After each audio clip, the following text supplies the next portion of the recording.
very happy to be in your midst to share God's word. உங்கள் மத்தியிலே இருந்து தேவனுடைய வார்த்தையை பகிர்ந்து கொள்வதற்கு நான் மிகவும் சந்தோஷம் அடைகிறேன். I want to share about new covenant. புதிய உடன்படிக்கையை பற்றி நான் பகிர்ந்து கொள்ள விரும்புகிறேன். For me it is a really liberating gospel, liberating message. என்னை பொறுத்தமட்டில் எனக்கு இந்த புதிய உடன்படிக்கையானது ஒரு விடுதலையாக்கக்கூடிய ஒரு சுவிசேஷமாக இருக்கிறது. I'm not saying that I've experienced everything, I've began to taste it, but to the extent I tasted it, it's extremely sweet. நான் இந்த புதிய உடன்படிக்கையை நான் முற்றிலுமாக கை கொண்டு விட்டேன் என்று சொல்லவில்லை. ஆனால் நான் அதை ருசிக்க ஆரம்பித்திருக்கிறேன். எந்த அளவுக்கு நான் ருசிக்க ஆரம்பித்திருக்கிறேனோ அந்த அளவுக்கு அது அவ்வளவு இனிமையாக இருக்கிறது என்பதை என்னால் சொல்ல முடியும். I want to tell every young person, child, everybody. இங்கே இருக்கிற வாலிபர்கள், சிறு பிள்ளைகள் எல்லாருக்கும் நான் சொல்ல விரும்புகிறேன். This is the liberating message. இது ஒரு விடுதலையாக்கும் செய்தி. This is the message for the last days God is giving to the church. சபைக்கென்று கடைசி நாட்களிலே தேவன் கொடுக்கிற செய்தி இந்த செய்தி. You know, in the Old Testament, you know how many laws are there? பழைய உடன்படிக்கையிலே எத்தனை பிரமாணங்கள் இருந்தது என்று தெரியுமா? I think it is 613 laws God gave. தேவன் பழைய உடன்படிக்கை ஜனங்களுக்கு 613 பிரமாணங்களை கொடுத்திருந்தார். Peter was telling about the old covenant. These all the laws God has given in one sentence. பேதுரு இந்த பழைய உடன்படிக்கையிலே தேவன் கொடுத்த இந்த எல்லா பிரமாணங்களையும் ஒரே வாக்கியத்திலே அவர் சொல்லுகிறார். Acts chapter 15 verse 10, the second part. அப்போஸ்தலர் 15ஆம் அதிகாரம் 10ஆம் வசனத்தினுடைய பிற்பகுதி. A yoke on the neck of the disciples which neither our fathers nor we were able to bear. நம்முடைய பிதாக்களாலும் நம்மாலும் சுமக்க கூடாதிருந்த நுகத்தடி என்றுதான் அதை சொல்லுகிறார். So old covenant was a burden which they found it very difficult to carry. பழைய உடன்படிக்கையினுடைய பிரமாணங்கள் காரியங்கள் எல்லாம் சுமக்க கூடாத ஒரு நுகமாய் அவர்களுக்கு இருந்தது. But the new covenant, the demands are much more, laws are much more. ஆனால் புதிய உடன்படிக்கை அதிகமாய் நம்மிடத்தில் எதிர்பார்க்கிறது. புதிய உடன்படிக்கை சொல்லுகிற பிரமாணங்கள் மேலானவைகளாக இருக்கின்றன. But how it can be a liberating message? ஆனால் அப்படி இருக்க புதிய உடன்படிக்கையானது எப்படி ஒரு விடுதலையாக்கக்கூடிய சத்தியமாய் செய்தியாக இருக்க முடியும்? I want to start with John chapter 14. யோவான் 14ஆம் அதிகாரத்திலிருந்து நான் துவங்க விரும்புகிறேன். Verse 15. 15வது வசனம். Is written, if you love me, keep my commandments. அங்கே போடப்பட்டிருக்கிறது, நீங்கள் என்னிடத்தில் அன்பாயிருந்தால் என் கற்பனைகளை கைக்கொள்ளுங்கள். See, you can tell then to Jesus Christ like this. Jesus, the laws in the new covenant are much more. On the top of it, you are telling us to love it and keep it. நீங்கள் இந்த வசனத்தை பார்த்ததன் உடனே நீங்கள் ஆண்டவராகிய இயேசுவிடத்தில் சொல்லலாம், ஆண்டவரே, புதிய உடன்படிக்கையின் கற்பனைகள் மிகவும் அதிகமாக இருக்கின்றன, உயர்வாக இருக்கின்றன. அதை கடைபிடிப்பது மாத்திரமல்லாமல் அதை என்னிடத்திலே அன்பு கூர்ந்து செய்ய வேண்டும் என்று சொல்கிறீரே, இது எப்படி சாத்தியம் என்று நீங்கள் கேட்கலாம். You know, this verse is sandwiched between two verses on top and two verses below that, which tells about a wonderful thing. இந்த 15வது வசனமானது அதற்கு முன்னே இருக்கக்கூடிய 2 வசனம், அதற்கு பின்னே இருக்கக்கூடிய 2 வசனம், அது அந்த அடைப்புக்குள்ளாக அது இருக்கிறது. அது நிமித்தம் அது ஒன்றை நமக்கு சொல்லி கொடுக்கிறது. First we'll read the first two verses, that is 13 and 14. முதலாவது இந்த முந்தைய 13 14 வசனங்களை வாசிக்கலாம். Whatever you ask in my name, I will do it, that the Father may be glorified in the Son. If you ask anything in my name, I will do it. நீங்கள் என் நாமத்தினாலே எதை கேட்பீர்களோ குமாரனில் பிதா மகிமைப்படும்படியாக அதை செய்வேன். என் நாமத்தினாலே நீங்கள் எதை கேட்டாலும் அதை நான் செய்வேன். You know, Jesus is telling almost same thing two times. இங்கே பாருங்கள், இயேசு ஒரே காரியத்தை கிட்டத்தட்ட 2 தடவை அதை சொல்லுகிறார். It's something like teacher telling, this is very very important, please underline it. ஒரு பள்ளியிலே ஒரு ஆசிரியர் வந்து இது மிக மிக முக்கியமான காரியம், இதை அண்டர்லைன் பண்ணிக்கொள்ளுங்கள் என்று சொல்வதை போல இது இருக்கிறது. It's like Jesus is telling, whatever you ask, that means if you ask anything according to God's will, God will surely do it. நீங்கள் தேவனுடைய சித்தத்தின்படி எதை கேட்டாலும் தேவன் அதை நிச்சயமாய் செய்வார் என்று இயேசு சொல்லுகிறார். You know what is our greatest need, my dear brothers and sisters? எனக்கு அருமையான சகோதர சகோதரிகளே, நம்முடைய மிக முக்கியமான மிக பெரிய தேவை என்ன தெரியுமா? It is the need for the Holy Spirit. பரிசுத்த ஆவியானவர் நமக்கு தேவைப்படுகிறார் என்பதுதான். That is the thing that will enable us to love him and keep his commandments. பரிசுத்த ஆவியானவர் தான் அவரை அன்பு கூர்ந்து அவருடைய கற்பனைகளை கைக்கொள்ளும்படி நமக்கு உதவி Now செய்வார். let's see the next two verses. அடுத்த 2 வசனங்களை நாம் It's written, வாசிக்கலாம். I will pray the Father and he will give you another helper that he may abide with you forever. நான் பிதாவை வேண்டிக் கொள்ளுவேன், அப்பொழுது என்றென்றைக்கும் உங்களுடனே கூட இருக்கும்படிக்கு சத்திய ஆவியாகிய வேறொரு தேற்றரவாளனை அவர் உங்களுக்கு தந்தருளுவார். See, at that time it's written, I will pray the Father. See, at that time Jesus was not glorified. அங்கே நான் பிதாவினிடத்திலே வேண்டிக் கொள்ளுவேன் என்று அந்த நாளிலே அவர் சொன்னார். ஏனென்றால் அந்த நாளிலே இயேசுவானவர் இன்னும் மகிமைப்பட்டிருக்கவில்லை. See, after Jesus died and he was glorified, went to heaven. இயேசு கிறிஸ்து மரித்து உயிர்த்தெழுந்து மகிமையடைந்து பரலோகத்திற்கு சென்ற If you பிறகு read Acts chapter 2, it's written, he asked the Father, he received from the Father the Holy Spirit and sent it to the earth. அப்போஸ்தலர் 2ஆம் அதிகாரத்திலே நாம் இதை குறித்து வாசிக்கிறோம். அவர் உயிர்த்தெழுந்து பிதாவினிடத்திலே சென்று பிதாவை வேண்டிக் கொண்டார், அதை பரிசுத்த ஆவியானவர் பெற்று உங்களுக்கு இதை பொழிந்தருளினார் என்று சொல்வதை நாம் Today there is பார்க்கிறோம். no need for any of us to wait for the Holy Spirit. இன்றைக்கு நம்மில் யாருமே பரிசுத்த ஆவியானவர் நமக்கு அருளப்படும்படி நாம் காத்திருக்க தேவையில்லை. See, it's if we really go to him with thirst and faith, நாம் மெய்யாகவே ஒரு தாகத்தோடும் விசுவாசத்தோடும் ஆண்டவரிடத்திற்கு செல்வோமானால், putting everything on the altar, எல்லாவற்றையும் நாம் பலிபீடத்திலே go வைத்து with a full repentant spirit, ஒரு முழுமையான ஒரு மனந்திரும்பின ஆவியோடு நாம் செல்வோமானால், that moment we can receive the baptism of the Holy Spirit. அந்த க்ஷணப்பொழுதிலே நாம் பரிசுத்த ஆவியானுடைய அபிஷேகத்தை பெற்றுக்கொள்ள You know, முடியும். it's written in verse 16. 16ஆம் வசனத்தில் எழுதப்பட்டிருக்கிறது. Verse 17, sorry. Even the Spirit of truth, whom the world cannot receive, because it neither seen him nor knows him, but you know him, for he dwells with you and will be in you. 17ஆம் வசனத்திலே நாம் வாசிக்கிறோம், உலகம் அந்த சத்திய ஆவியானவரை காணாமலும் அறியாமலும் இருக்கிறபடியால் அவரை பெற்றுக்கொள்ள மாட்டாது. அவர் உங்களுடனே வாசம் பண்ணி உங்களுக்குள்ளே இருப்பதால் நீங்கள் அவரை அறிவீர்கள். Just think of it, my dear brothers and sisters. The third person of Trinity is in you. இதை குறித்து யோசித்து பாருங்கள் அருமை சகோதர சகோதரிகளே, திருத்துவத்தினுடைய அந்த மூன்றாவது நபராகிய தேவன் உங்களுக்குள்ளே இருக்கிறார் என்கிற காரியம். See, there was a time in which the Pharisees came to him and asked for a sign. ஒரு சமயத்திலே பரிசேயர்கள் ஆண்டவராகிய இயேசுவிடத்திலே வந்து எங்களுக்கு ஒரு அடையாளத்தை காண்பிக்க வேண்டும் என்று Jesus கேட்டார்கள். told them, you know how to know the climatic situation. Say if there will be a rain, whether there will be a rain or not, whether depending on the sky condition, you can predict that. ஆண்டவர் அவர்களை பார்த்து சொன்னார், உங்களுக்கு தான் வானத்தினுடைய இந்த காலங்களெல்லாம் கால சூழ்நிலையெல்லாம் அறிய முடியுமே, இப்போது மழை வருமா காற்றடிக்குமா என்றெல்லாம் உங்களால் கணிக்க முடியுமே என்று அவர் சொன்னார். But he said, you cannot know the time in which you are living. ஆனால் நீங்கள் இன்ன காலத்திலே வாழ்ந்து கொண்டிருக்கிறீர்கள், இப்படிப்பட்ட காலத்திலே வாழ்ந்து கொண்டிருக்கிறீர்கள் என்பதை அறிய முடியாது என்று சொன்னார். The second person of Trinity is here. தேவனுடைய தெய்வீகத்தினுடைய இரண்டாவது நபரே அங்கே இருக்கிறார். And you are not knowing, you are asking for signs, miracles, etc. நீங்கள் அதை அறியாதபடிக்கு அடையாளங்களையும் அற்புதங்களையும் கேட்கிறீர்களே. But actually we are living at a much greater, much better time. நாம் வாழ்கிற காலம் உண்மையாகவே அந்த காலத்தை காட்டிலும் மேன்மையான ஒரு காலமாக இருக்கிறது. Because third person of Trinity is here today. ஏனால் இன்றைக்கு பரிசுத்த ஆவியானவராகிய அந்த திருத்துவத்தின் மூன்றாவது நபரே இருக்கிறார். See, if Jesus was in Jerusalem, he cannot be in India. இயேசு எருசலேமிலே இருந்த பொழுது அவர் இந்தியாவிலே அதே சமயத்தில் இருக்க முடியாது. But you know what is the wonder of the Holy Spirit? He is in us, he can be everywhere. ஆனால் அற்புதமான காரியம் என்ன தெரியுமா? பரிசுத்த ஆவியானவர் நமக்குள்ளாய் இருக்கிறார், அவர் எவ்விடத்திலும் இருக்க முடியும். And the amazing thing is, he is longing, waiting to help each one of us. He is called helper, paracletus. அந்த அற்புதமான காரியம் என்னவென்றால், அவர் நமக்கு உதவி செய்யும்படியாய் மிகுந்த வாஞ்சையாய் ஆவலாய் காத்திருக்கிறார். அவருக்கு பெயர் தேற்றரவாளன் என்று சொல்லப்பட்டிருக்கிறது, உதவியாளர் என்று சொல்லப்பட்டிருக்கிறது. Now I want to tell you whom the Holy Spirit can help. நான் இப்பொழுது உங்களுக்கு சொல்கிறேன், யார் எப்படிப்பட்டவர்களுக்கு பரிசுத்த ஆவியானவர் உதவி செய்ய முடியும். We can read in Matthew chapter 18. மத்தேயு 18ஆம் அதிகாரத்திலே நாம் வாசிக்கலாம். Here Jesus, the disciples asked this question, who is the greatest in kingdom of heaven? பரலோக ராஜ்யத்திலே எவன் பெரியவனாய் இருப்பான் என்று சீஷர்கள் ஆண்டவரிடத்திலே He கேட்டார்கள். brought a child to him.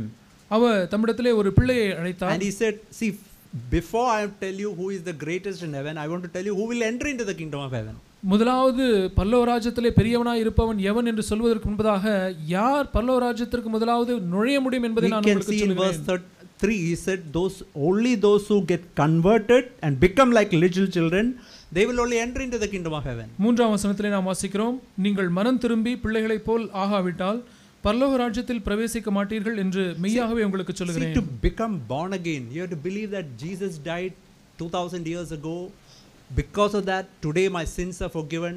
My old man is crucified with him. You really have to become a child to even to be born again. நாம் மனம் திரும்பி நாம் மறுபடியும் பிறப்பதற்கு கூட நாம் ஒரு சிறு பிள்ளையை போல மாறி, இயேசு கிறிஸ்து 2000 வருடத்திற்கு முன்பதாக மரித்தார், அவர் உயிர்த்தெழுந்தார், அவரை விசுவாசிப்பதன் மூலமாக என்னுடைய பாவங்கள் எல்லாம் மன்னிக்கப்படுகிறது என்று நாம் விசுவாசித்து அப்படித்தான் நாம் மறுபிறப்படைகிறோம். அதற்கு சிறு பிள்ளை போல் மாற வேண்டும். But from the moment you become born again, ஆனால் நீங்கள் மறுபடியும் பிறந்த அந்த க்ஷணப்பொழுதிலே, it's a time, what we have to do is we have to become more and more and more become like a child. ஆனால் அந்த சமயத்திலிருந்து நாம் இன்னும் அதிகமாய் சிறு பிள்ளை போல மாறிக்கொண்டே இருக்க வேண்டும். It's humanly speaking, it's not possible. Just think of a 5-year-old child. மனுஷிக பிரகாரமாக சொன்னால் அது சாத்தியமில்லை. ஒரு 5 வயது பிள்ளையை நீங்கள் யோசித்து பாருங்கள். Imagine after some time becomes 4 years, 3 years, 1 year, 6 months, 3 months.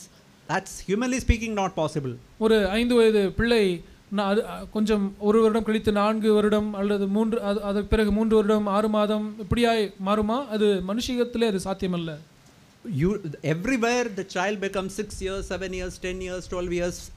ஒவ்வொரு வருடமாக அது 5 வயது பிள்ளை 6, 7 என்று அப்படிதான் வளர்ந்து கொண்டு செல்லும். You know what happens as a child becomes older and older? ஒரு சிறு பிள்ளை வயதாக என்ன நடக்கிறது தெரியுமா? He becomes more and more independent. அவன் இன்னும்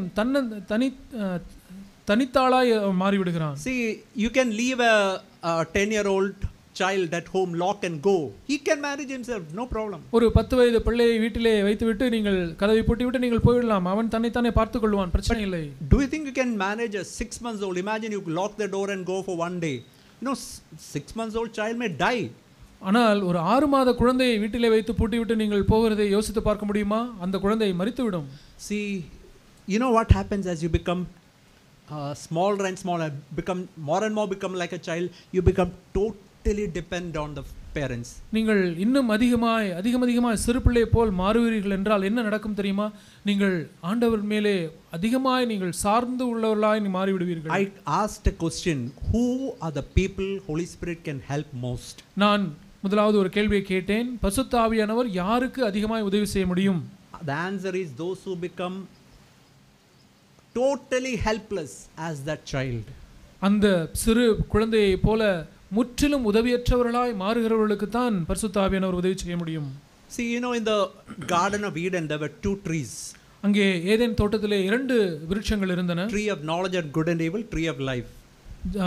நன்மை தீமை அறியத்தக்க விருட்சம், இன்னொன்று ஜீவ விருட்சம். You know what is the meaning of tree of knowledge of good and evil? நன்மை தீமை அறியத்தக்க விருட்சம் என்றால் அதனுடைய பொருள் என்ன தெரியுமா? God said the day you eat of it you will die.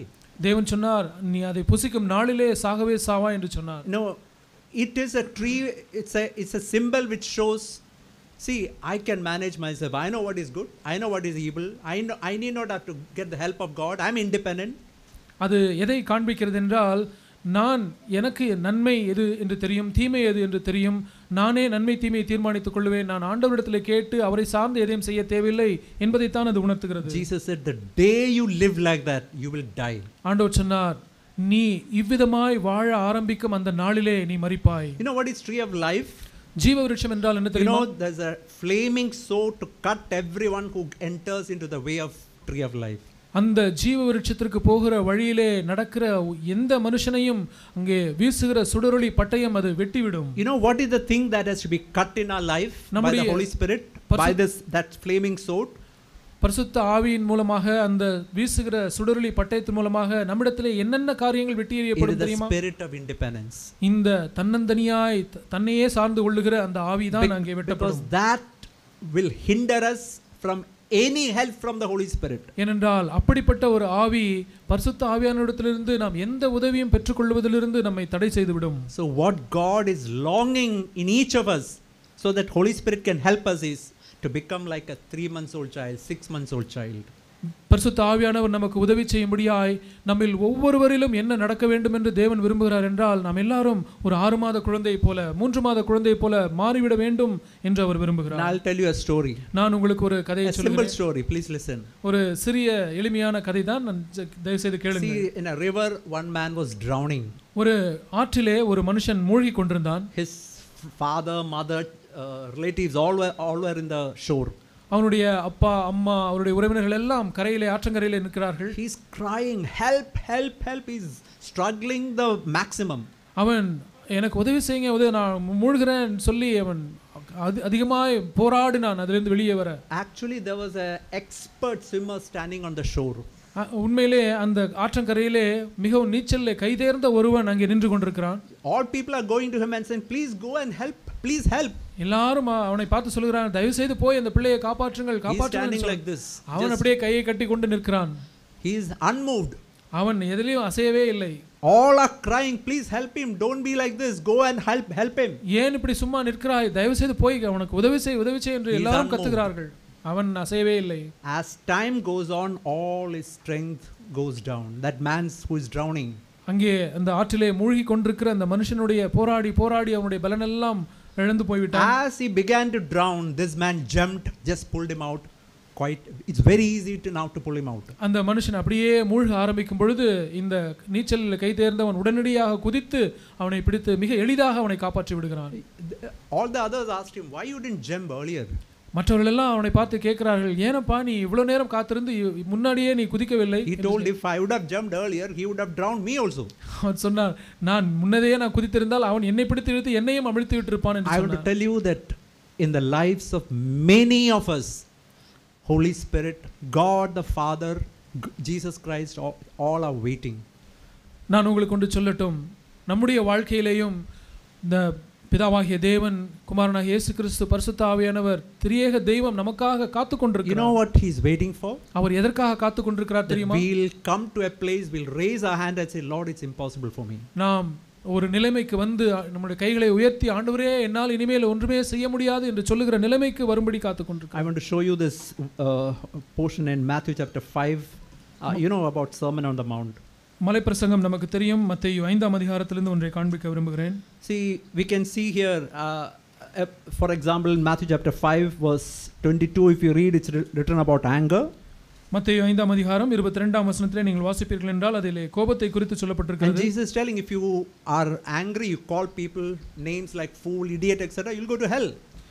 ஆண்டவர் சொன்னார், நீ மற்ற ஜனங்களை பார்த்து கோபப்படுவீர்கள் என்றால், அவளை பார்த்து வீணன், முட்டாள் என்றெல்லாம் சொல்வீர்கள் என்றால் நீங்கள் நரகத்துக்கு செல்வீர்கள் என்று ஆண்டவர் சொல்கிறார். We can see in verse 28, he is telling about those who look at a woman to lust.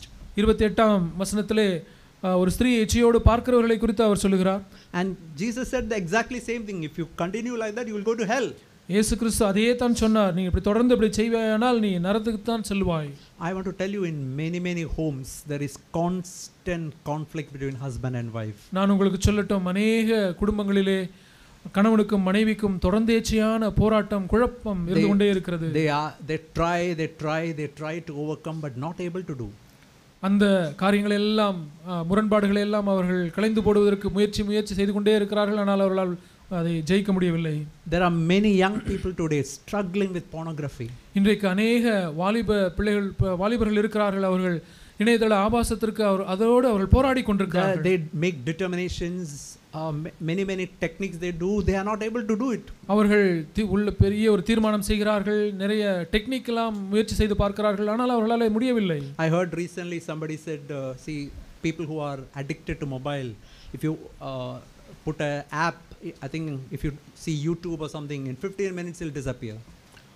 சமீபத்தில் யாரோ ஒரு இடத்தில் சொன்னார்கள், இப்படி மொபைல் ஃபோனுக்கு அடிமையாக இருக்கிறவர்கள் அதிலிருந்து விடுதலை பெறுவதற்கு அதில் யூடியூப்ல ஏதோ ஒரு ஆப் நாம் இன்ஸ்டால் செய்து விட்டால் யூடியூப் வந்து டிஸப்பியர் ஆகிவிடும். 15 நிமிடத்துக்கு மேலே பார்த்தால் அது காணாமல் போய்விடும். இப்படியெல்லாம் techniques, so many techniques are there to overcome. இப்படி இதிலிருந்து மேற்கொள்வதற்கு ஏராளமான யுக்திகளை பயன்படுத்துகிறார்கள். But I want to tell you, nothing will truly help you. நான் உங்களுக்கு சொல்லட்டும், இப்படிப்பட்ட எந்த ஒரு யுக்தியும் மெய்யாகவே உங்களுக்கு உதவி செய்ய முடியாது. But then Jesus said about anxiety. Think of so many of us have in bondage to anxiety. அதற்கு பிறகு ஆண்டவர் கவலையை குறித்து சொன்னார். நம்மளே அநேகர் கவலையினாலே பிடிக்கப்பட்டிருக்கிறோம். Many times we struggle and years we struggle, people cannot come out of it. அநேக சமயங்களிலே அநேக வருடங்களாய் ஜனங்கள் இந்த கவலை என்கிற காரியத்திலே அவர்கள் பிடிக்கப்பட்டு அதிலிருந்து வெளியே வர முடியாதவர்களாக இருக்கிறார்கள். We can see about bitterness, loving your enemies. Bitterness also will take you to hell, and people are struggling with that. கசப்பு இருக்கிறது, மற்றவர்களை மன்னிக்க முடியாத அந்த கசப்பு இருக்கிறது, அதிலேயும் ஜனங்கள் வெளியே வர முடியாமல் கஷ்டப்படுகிறார்கள். See, there are we read about pleasing man, trying to get the honor of man. Many things are judging, many things are written here. அங்கே மனுஷர்களுக்கு பிரியப்படுத்தும்படியாக மனுஷருக்கு முன்பாக நடந்து கொள்வது, இப்படி மற்றவர்களை நியாயம் தீர்க்கிறது, இவைகளை அப்படி அநேக காரியங்களை குறித்து இந்த பிரசங்கத்திலே நாம் பார்க்கிறோம். Actually, when we read all this, if you just stop here, we'll really get discouraged. ஆனால் மெய்யாகவே இந்த மலைப்பிரசங்கத்தை வாசித்து அதை காரியங்களை கேட்டுவிட்டு அப்படியே நிறுத்திவிட்டால் மெய்யாகவே நீங்கள் சோர்வடைந்து விடுவீர்கள். See, just imagine, children, imagine you are going out in the night, 10 o'clock or something. சிறு பிள்ளைகள் இதை இப்படி கற்பனை செய்து பாருங்கள், இரவிலே 10 மணிக்கு நீங்கள் போகிறீர்கள். From the other side, just imagine a skeleton is coming. How will you react? நீங்கள் அந்த இருட்டில் 10 மணிக்கு போய் கொண்டிருக்கும் பொழுது எதிரே ஒரு எலும்பு கூடு வருகிறது, எப்படி நீங்கள் அதுக்கு பதிலளிப்பீர்கள்? Scream and try to run the other opposite direction. நீங்கள் கூச்சலிட்டு கத்தி திரும்பி ஓடி விடுவீர்கள். See, once brother Zach said, see, whatever I said now, this is truth. If you present truth alone, you will really get discouraged, scary.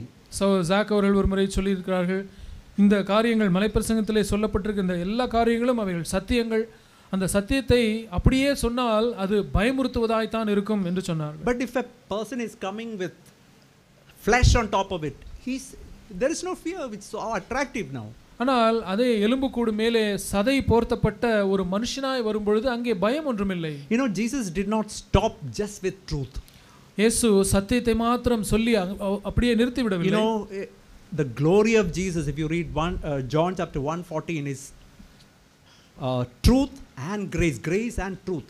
யோவான் 1:14 நாம் வாசிக்கிறோம், glory of Jesus, கிருபையும் சத்தியமும் நிறைந்தவராய் இயேசு இந்த பூமிக்கு வந்தார். You know, if you only look at truth, you will only get discouraged. நாம் சத்தியத்தை மாத்திரம் பார்ப்போமானால் நாம் சோர்வடைந்து விடுவோம். But the amazing thing is chapter 7 verse 7 onward, Jesus is telling about Matthew chapter 7 verse 7 onward, Jesus is telling about grace.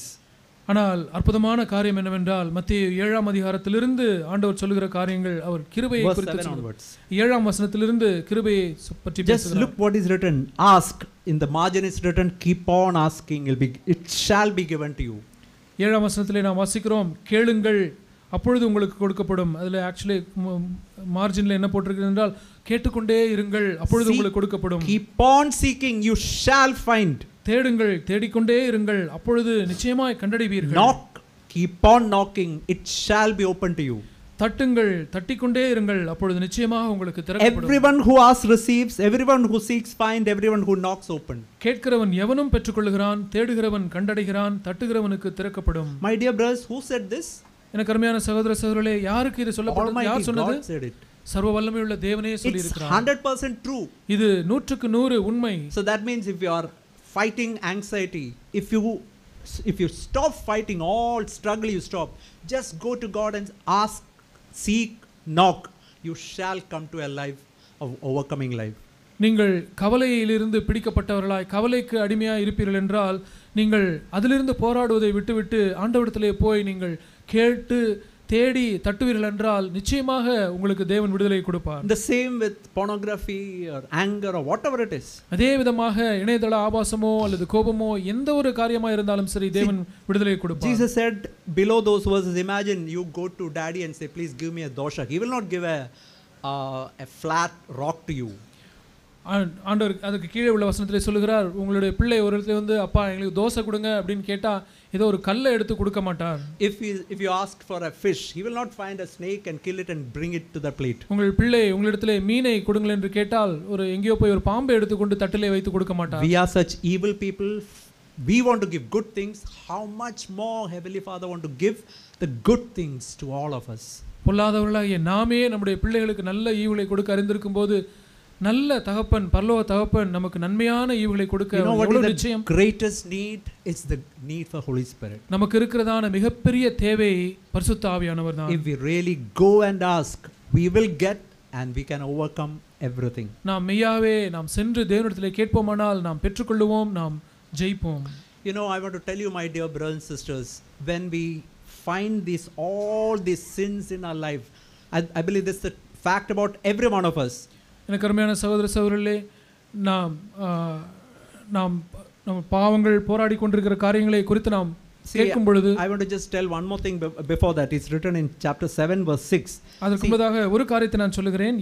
மத்தேயு 7:6 ஒரு காரியம் Jesus இருக்கிறது. said, if do not give what is holy to dogs, or don't put your pearls before the swines. ஆண்டவர் இயேசு சொல்லுகிறார், பரிசுத்தமானதை நாய்களுக்கு கொடாதேயுங்கள், உங்கள் முத்துக்களை பன்றிகள் முன் போடாதேயுங்கள். That means if your attitude to sin is anxiety, that will be there in our life till we die. Anger, it will never go. Everybody is getting angry. If that is our attitude. இதனுடைய அர்த்தம் என்னவென்றால், எனக்கு கவலை, அது கவலை மனுஷனாய் பிறந்தால் கவலை இருக்கத்தான் செய்யும். கோபமா, இதிலிருந்து எப்படி விடுதலை அடைவது, இதெல்லாம் விடுதலை அடைய முடியாது எப்படிங்கிற மனப்பான்மை இருந்தால், sexual sin, people will say many things in the church. How can I get victory? It's impossible. பாலியத்துக்குரிய பாவத்தை குறித்து நம்ம யோசிக்கும் பொழுது சபையிலே எல்லாம் சொல்லுவார்கள், இதிலிருந்து நான் எப்படி விடுதலை அடைய முடியும். If that is our attitude, I want to tell you, Jesus said he will never give these pearls to such people. இப்படிப்பட்டதான மனப்பான்மை நமக்கு இருக்கும் என்றால் பரிசுத்த ஆவி என்கிறதான அந்த முத்தை தேவன் கொடுக்க மாட்டார். But if we are really sin sick and we really go to God desperate, all those people will find help. ஆனால் மெய்யாகவே பாவத்தின் பாரத்தினாலே நாம் சலிப்படைந்தவர்களாய் துக்கமடைந்தவர்களாய் நாம் தேவனிடத்திலே செல்வோமானால் மெய்யாகவே தேவன் நமக்கு உதவி செய்வார். I want to show you this verse. This is a cry even of Paul. We can read in Romans 7:24. ரோமர் 7:24 பவுலினுடைய அந்த அங்கலாய்ப்பை நாம் பார்க்கிறோம். A true Christian who wants to live for Christ, this is the cry of him. ஒரு மெய்யான கிறிஸ்தவன் ஆண்டவருக்கென்று வாழ வேண்டும் என்று விரும்புகிற கிறிஸ்தவனுடைய வாழ்க்கையில இப்படித்தான் கதறல் இருக்கும். Oh wretched man that I am, who will deliver me from the body of death? நிர்பந்தமான மனுஷன் நான், இந்த மரண சரீரத்தினின்று யார் என்னை விடுதலையாக்குவார்? But you know, the sad thing is many people stop at that stage. துக்ககரமான காரியம் என்னவென்றால் அநேகர் அந்த நிலைமையிலேயே நின்று விடுகிறார்கள். But you know, if you read these chapter divisions came much earlier. It's a continuous letter Paul wrote. ஆனால் நாம் இந்த காரியங்களை தொடர்ந்து நாம் வாசிக்க வேண்டும். இந்த அதிகார பிரிவுகள் எல்லாம் பின்னாட்களிலே வந்தது.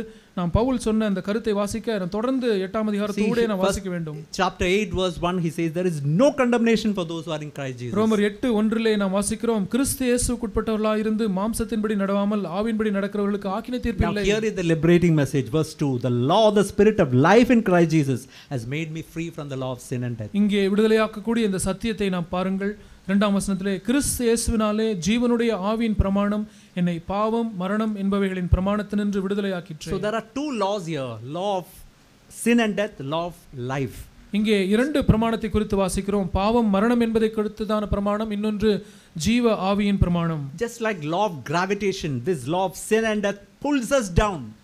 இந்த புவியீர்ப்பு விசை என்கிற அந்த பிரமாணம் நம்மை எப்பொழுதுமே கீழ் நோக்கி இழுக்கிறது போல, you know, it pulls every man down.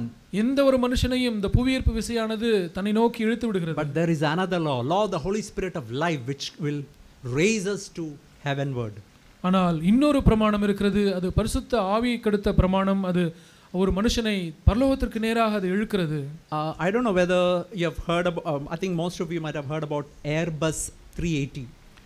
நம்மில் பெரும்பாலும் ஒரு விமானம், அதனுடைய எண் ஒரு குறிப்பிட்ட ரக விமானம் ஏர்பஸ் 380 380 என்ற ஒரு ரக double decker airplane. அது 2 மாடி ஒரு விமானம். It's said that its tail is up to 7-story building. அதனுடைய அந்த வால் பகுதி ஒரு 7 மாடி கட்டடத்துக்கு அளவுக்கு பெரிதா இருக்கும் என்று சொல்கிறார்கள். See that huge aeroplane, அது how will it fly in the air? அது அவ்வளோ பெரிய ஒரு விமானம் எப்படி இது வானத்திலே பறக்கிறது? That plane is also pulled down by the law of gravitation. அந்த விமானமும் கூட புவியீர்ப்பு விசையினாலே பூமியை நோக்கி ஈர்க்கப்படுகிறது. But there is another law which is called law of aerodynamics, which can pull this huge object to the sky. ஆனால் புவியீர்ப்பு விசைக்கு மாறாக இன்னொரு பிரமாணம் அந்த விமானத்துக்குள்ளாக கிரியை செய்கிறது. அதற்கு பெயர் ஏரோடைனாமிக்ஸ் என்று சொல்கிறார்கள். அது அந்த பெரிய விமானத்தை வானத்தின் மேலே பறக்க செய்கிறது. See, some of your sin can be like this Airbus 380. We look and say, Lord, how will ever I get victory? உங்களுடைய பாவங்களிலே ஒரு சில பாவங்கள் இந்த ஏர்பஸ் 380 போல இவ்வளவு பெரிதா இருக்கும். ஆண்டவரே, இதெல்லாம் எப்படி நாம் மேற்கொள்ள முடியும் என்று நீங்கள் நினைக்க முடியும். But the wonder and amazing thing is the law of spirit of life can lift any person, whatever be your condition, he can lift him to God, to an overcoming life. ஆனால் கிறிஸ்து இயேசுவினாலே ஜீவ ஆவியின் பிரமாணம் என்கிற அந்த பிரமாணம் உங்களுடைய பாவம் எவ்வளவு பெரிதா இருந்தாலும் எவ்வளவு கடினமாக இருந்தாலும் அதையெல்லாம் உங்களை அதிலிருந்து தூக்கி மேலே இழுத்து செல்ல முடியும். But the secret is come to God helplessly raising our hand and say, Lord, it's impossible for me, you do the work in me. ஆனால் இதற்கான ரகசியம் என்ன? நீங்கள் ஆண்டவரிடத்திலே கையை உயர்த்தி, ஆண்டவரே, என்னால் இது முடியாது, எனக்கு நீர் உதவி செய்யும் என்று வரும்பொழுதுதான் அது நடக்கும். You know, there is a wonderful phrase in the Bible which says circumcision without hands. கையினால் செய்யப்படாத விருத்த சேதனம் என்கிற ஒரு பதம் வேதத்தில் இருக்கிறது. You can see that in Colossians chapter 2 verse 11. கொலோசியர் 2ஆம் அதிகாரம் 11ஆம் வசனத்திலே அதை நாம் வாசிக்கிறோம். You can see it in the middle, circumcision made without hand. அதை பிற்பகுதியில் நாம் வாசிக்கிறோம், கையால் செய்யப்படாத விருத்த சேதனத்தை. See, you know what happens when we are born again? நாம் மறுபடியும் பிறக்கும் பொழுது என்ன நடக்கிறது தெரியுமா? What God takes that heart of stone and gives us a heart of flesh. ஒரு கல்லான இருதயத்தை எடுத்து போட்டு ஒரு சதையான இருதயத்தை ஆண்டவர் நமக்கு தருகிறார். He takes us out of our life that tendency, that love towards sin, and he puts in us hatred towards sin. நாம் மனம் திரும்பும் பொழுது, மறுபடியும் பிறக்கும் பொழுது, நாம் பாவத்தின் செய்ய வேண்டும் என்ற அந்த ஒரு வாஞ்சை, அந்த ஈர்ப்பு, அதை எடுத்து போட்டுவிட்டு பாவத்தை வெறுக்கக்கூடியதான ஒரு இருதயத்தை தருகிறார். Actually, born again experience is a supernatural work. உண்மையால் சொல்ல போனால் இந்த மறுபடியும் பிறக்கிற அனுபவம் அது இயற்கைக்கு அப்பாற்பட்ட ஒரு நிகழ்வு. Takes the heart of a pig out of us and gives us a heart of cat. நம்முடைய இருதயத்திலே ஒரு பன்றியினுடைய இருதயத்தை எடுத்து தூக்கி போட்டுவிட்டு ஒரு பூனையினுடைய இருதயத்தை வைக்கிற காரியம். But you know, from that time onwards, from the time we are born again, அந்த நாம் மறுபடியும் பிறந்த அந்த நேரத்திலிருந்து this circumcision without hand should continue to work in us. இந்த கையால் செய்யப்படாத விருத்த சேதனம் நம்மிலே தொடர்ந்து அது செய்யப்பட்டு கொண்டே இருக்க வேண்டும். I want to show you also this verse, Romans 2 last verse 29. ரோமர் 2ஆம் அதிகாரம் கடைசி வசனத்தை உங்களுக்கு காண்பிக்கிறேன். He who is a Christian, we can say instead of Jew we can read Christian, who is one inwardly, circumcision of the heart by the Spirit, not by the letter. His praise is not from man but from God. ரோமர் 2:29 யூதன் என்பதை எடுத்துவிட்டு நாம் கிறிஸ்தவன் என்று அங்கே போட்டுக்கொள்ளலாம். உள்ளத்திலே கிறிஸ்தவனானவனே கிறிஸ்தவன், எழுத்தின்படி உண்டாகாமல் ஆவியின்படி இருதயத்தில் உண்டாகும் விருத்த சேதனமே விருத்த சேதனம். இப்படிப்பட்டவனுக்குரிய புகழ்ச்சி மனுஷராலே அல்ல, தேவனாலே உண்டாயிருக்கிறது. So here is telling about a circumcision by the Holy Spirit. இங்கே பரிசுத்த ஆவியினாலே உண்டாகிற விருத்த சேதனத்தை குறித்து சொல்லப்பட்டிருக்கிறது. Is it possible that God can completely cut from our heart this tendency to anxiety, tendency to look at pornographic picture, tendency to anger? பரிசுத்த ஆவியானவர் மெய்யாகவே நாம் ஒரு கவலைப்படுகிறதற்கு, நாம் அதில் ஈடுபாடாக இருக்கிறது, இணையதள ஆபாசத்தை பார்க்க ஈடுபடுகிறது, இந்த காரியத்திலிருந்தெல்லாம் நம்மை வெட்டி எடுக்க முடியுமா? To this type of people it's possible. ஒரு குறிப்பிட்ட தரமான ஜனங்களுக்கு தான் இது சாத்தியம். It's all of us can come to that. நாம் எல்லாருமே அந்த நிலைமைக்கு வர முடியும். But it's written in Philippians chapter 3 verse 3. இங்கே பிலிப்பியர் 3:3 எழுதப்பட்டிருக்கிறது. It's an amazing word. அற்புதமான ஒரு வார்த்தை. We are the circumcision who worship God in spirit, rejoice in Christ Jesus and put no confidence in the flesh. மாம்சத்தின் மேல் நம்பிக்கையாயிராமல் ஆவியினாலே தேவனுக்கு ஆராதனை செய்து கிறிஸ்து இயேசுவுக்குள் மேன்மை பாராட்டுகிற நாமே விருத்த சேதனம் உள்ளவர்கள். That means you know what is worship? Worship means, as is written in Romans 12:1. ஆராதனை என்றால் என்ன தெரியுமா? ரோமர் 12:1 நாம் அதற்குரிய விளக்கத்தை பார்க்கிறோம். I beseech you by the mercies of God to present your body as a living and holy sacrifice, acceptable to God, which is your acceptable service of worship. நீங்கள் உங்களுடைய சரீரங்களை பரிசுத்தமும் ஜீவ பலியாக ஒப்புக் கொடுக்க வேண்டும் என்று தேவனுடைய இரக்கங்களை முன்னிட்டு உங்களை வேண்டிக் கொள்கிறேன். இதுவே நீங்கள் செய்யத்தக்க புத்தியுள்ள ஆராதனை என்று பவுல் சொல்கிறார். That means we present everything, surrender everything to God. அதனுடைய பொருள் என்னவென்றால் உங்களுடைய எல்லாவற்றையும் தேவனுக்கு அர்ப்பணிக்க வேண்டும். Glory in Christ Jesus. That means I don't glory in myself, Lord, full glory to you. கிறிஸ்து இயேசுக்குள்ளே மேன்மை பாராட்டுகிற நாம் என்று சொல்லியிருக்கிறது. அப்படி என்றால் எனக்குள்ளாக எந்த காரியத்தை குறித்து நான் பெருமை பாராட்டுகிறதில்லை, இயேசு கிறிஸ்துவை குறித்தே மேன்மை பாராட்டுகிறேன். And is written, no confidence in the flesh. இங்கே சொல்லப்பட்டிருக்கிறது மாம்சத்தின் மேல் நம்பிக்கையா இராமல். We can imagine, each of us can go like that. Lord, I want to glory in you. I don't put any confidence in me. If you go like that, Holy Spirit slowly and steadily will circumcise us from every evil thing. நாம் ஒவ்வொருவருமே இந்த நிலைமைக்கு நாம் வர முடியும். நாம் ஒவ்வொருவருமே ஆண்டவரை பார்த்து, ஆண்டவரே நான் உம்மிலே மாத்திரம் மேன்மை பாராட்ட விரும்புகிறேன், நான் எனக்குள்ளாக என் மாம்சத்துக்குள்ளாக ஒருபோதும் நான் நம்பிக்கை வைக்கவில்லை என்று சொன்னால் பரிசுத்த ஆவியானவர் நமக்குள்ளாக தொடர்ந்து அந்த விருத்த சேதனத்தை நடத்தி கொண்டே வருவார். I want to show you this verse in Mark chapter 11 verse 24. Mark 11:24 உங்களுக்கு காண்பிக்க விரும்புகிறேன். அற்புதமான ஒரு வார்த்தை. மார்க் 11:24. ஆதலால் நீங்கள் ஜெபம் பண்ணும்போது எவைகளை கேட்டுக்கொள்வீர்களோ அவைகளை பெற்றுக்கொள்வோம் என்று விசுவாசியுங்கள், அப்பொழுது அவைகள் உங்களுக்கு உண்டாகும் என்று சொல்லுகிறேன். That means if we ask anything, Lord, I need freedom from pornography, I need freedom from anger, I need freedom from anxiety, discouragement. ஆண்டவரே நான் கவலையிலிருந்து விடுதலையாக விரும்புகிறேன், இணையதள ஆபாசத்தை பார்க்கிறதிலிருந்து விடுதலையாக விரும்புகிறேன், கோபத்திலிருந்து மற்ற சோர்விலிருந்து எல்லாவற்றிலிருந்து விடுதலையாக விரும்புகிறேன் என்று ஆண்டவரை கேட்பீர்கள். I will not try anything, I just come to you helpless. நான் எந்த ஒரு யுக்தியும் பயன்படுத்த மாட்டேன் ஆண்டவரே, நான் உதவியற்றவனாய் உம்மிடத்திலே நான் வருவேன் என்று சொல்வோம். You know what is written? அங்கே என்ன எழுதப்பட்டிருக்கிறது? Shall be granted to them. அது உங்களுக்கு உண்டாகும். Do you think it's my suggestion? It's God who is telling, it's Almighty God who is telling it. இது ஏதோ நான் சொல்லுகிற ஒரு பரிந்துரையா? இல்லை, சர்வ வல்லமையுள்ள தேவனே இதை சொல்லுகிறார். You know the reason why things are not getting done is just like that expert swimmer waiting there. Holy Spirit, God the Almighty is standing there because of all our struggle. ஏன் இந்த காரியம் நமக்கு இன்னும் நடைபெறவில்லை என்றால், அந்த ஒரு நீச்சலை கைதேர்ந்த நபர் கைகட்டி கொண்டு காத்து கொண்டிருந்ததை போல நாம் போராடி கொண்டே இருக்கிறபடினாலே பரிசுத்த ஆவியானவர் நம்முடைய பலன் அடங்கும் மட்டும் அவர் காத்து கொண்டிருக்கிறார். I want to show you at last this verse and close. கடைசியிலே இந்த வசனத்தை நான் காண்பித்து நான் முடிக்க விரும்புகிறேன். James chapter 1 verse 25. யாக்கோபு 1:25 வசனம். இன்னொரு அற்புதமான ஒரு வசனம். It's written, you can read brother, 25. யாக்கோபு 1:25 வசனம்.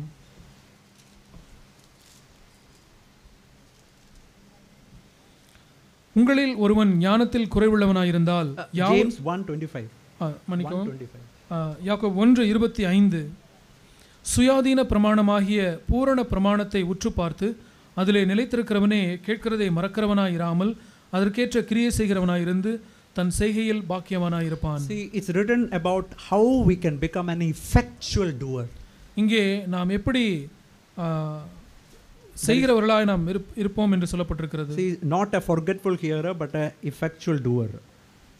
நாம் மறக்கிறவர்களாய் இல்லாதபடிக்கு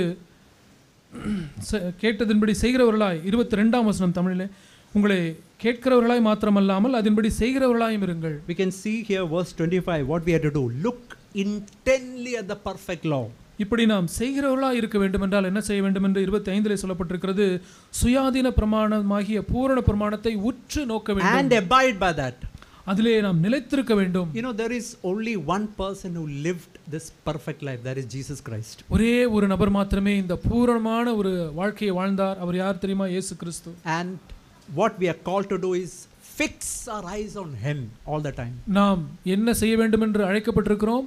அவரை நாம் அவர் மேலே நம்முடைய கவனத்தை பதிக்க வேண்டும். I'll tell you what I do in every temptation. ஒவ்வொரு சோதனையிலும் நான் என்ன செய்கிறேன் என்பதை நான் உங்களுக்கு சொல்றேன். When anger comes in, anxiety comes in, or seeking honor of man comes in.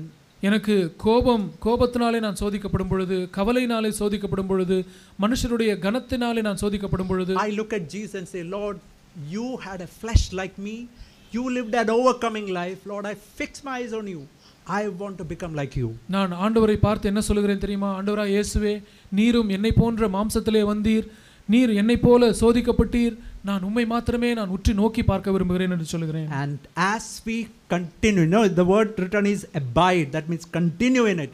As you continue in it, Holy Spirit changes us. We cannot change, Holy Spirit changes us. இந்த 22ஆம் வசனத்திலே மத்திய பகுதியிலே சொல்லப்பட்டிருக்கிறது, அதிலே நிலைத்திருக்கிறவனே என்று சொல்லியிருக்கிறது. என்னவென்றால் தொடர்ந்து நாம் இயேசுவை நோக்கி பார்த்து கொண்டே இருக்க வேண்டும், நாம எதையும் செய்ய முடியாது. பரிசுத்த ஆவியானவரே நாம் அவரை நோக்கி பார்க்கும் பொழுது நம்மை மாற்றுகிறார். You know, I want to tell you a very all of us heard about this word faith or believe.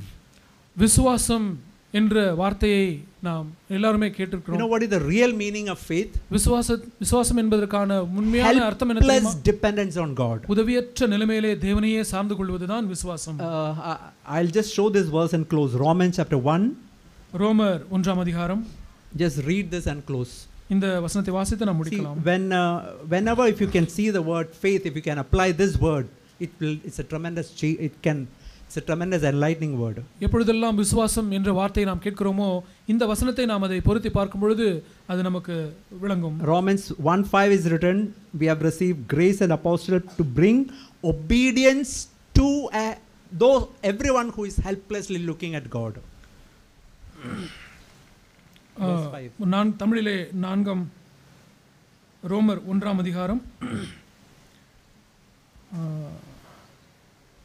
obedience of faith, that is obedience. தமிழிலே 7ஆம் வசனம், தமது நாமத்து நிமித்தம் விசுவாசத்துக்கு கீழ்ப்படிய பண்ணும் பொருட்டு எங்களுக்கு கிருபையும் அப்போஸ்தல ஊழியத்தையும் அருளி செய்திருக்கிறார்.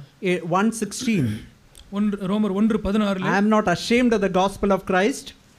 நான் கிறிஸ்துவின் சுவிசேஷத்தை குறித்து நான் வெட்கப்பட மாட்டேன். The power of God for salvation to everyone who helplessly look at God. தேவனை எந்த ஒரு உதவியற்ற நிலைமையிலிருந்து தேவனை நோக்கி பார்க்கிறவர்களுக்கு அது ரட்சிப்பு உண்டாவதற்கு தேவ பலனாய் இருக்கிறது. In it the righteousness of God is revealed to everyone who helplessly look at God to helplessly look at God. விசுவாசத்தினாலே என்று நீதிமான் பிழைப்பான் என்று எழுதியிருக்கிறது. அதை நாம் எப்படி வாசிக்கலாம் என்றால், நாம் உதவியற்ற நிலைமையிலே தேவனை நோக்கி பார்க்கும் பொழுது நாம் அந்த நிலைமையிலிருந்து இன்னும் அதிகமாய் உதவியற்ற நிலைமையிலே தேவனை நோக்கி பார்க்கிற நிலைமைக்கு நாம் செல்வோம். To that extent God can work more and more in us. அதற்கு நேராக நாம் இன்னுமாக நமக்குள்ளாக அவர் கிரியை செய்வார்.